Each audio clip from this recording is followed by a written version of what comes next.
Game changer దెబ్బకు mega fans డీలా పడిపోయారు. ఇప్పుడు వాళ్ళందరి కళ్ళు కూడా పెద్ది సినిమాపైనే ఉన్నాయి. రామ్ చరణ్ హీరోగా నటిస్తున్న ఈ సినిమా గ్లిమ్స్ రీసెంట్గా శ్రీరామనవమి సందర్భంగా రిలీజ్ అయింది.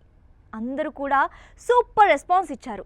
ఇప్పటికే చకచకా షూటింగ్ జరిగిపోతుంది. తాజాగా తను నటించిన 45వ సినిమా ప్రమోషన్స్లో పాల్గొన్న కన్నడ స్టార్ శివరాజ్ కుమార్ పెద్ది సినిమా షూటింగ్ సంగతులు కూడా చెప్పుకొచ్చాడు. షూటింగ్ మొదలవడానికి 20 రోజుల ముందు హైదరాబాద్ వచ్చానని, దర్శకుడు బుచ్చిబాబు దగ్గర తెలుగు నేర్చుకున్నానని అన్నాడు.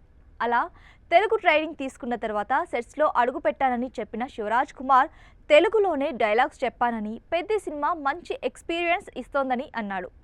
2 రోజులు మాత్రమే షూటింగ్లో పాల్గొన్నానని, వర్షం కురిసి ప్రకృతి తనకు స్వాగతం పలికిందని చెప్పుకొచ్చాడు. పెద్ది గ్లిమ్స్ అయితే తనకు చాలా బాగా నచ్చిందని ఆనందాన్ని వ్యక్తం చేశాడు. చరణ్, జాన్వీ కపూర్ హీరోయిన్లుగా నటిస్తున్న పెద్దిలో కన్నడ సూపర్ స్టార్ హీరో అయిన శివరాజ్ కుమార్ అతిథి పాత్ర పోషిస్తున్నారు. ఉప్పెన ఫేమ్ బుచ్చిబాబు దర్శకుడు.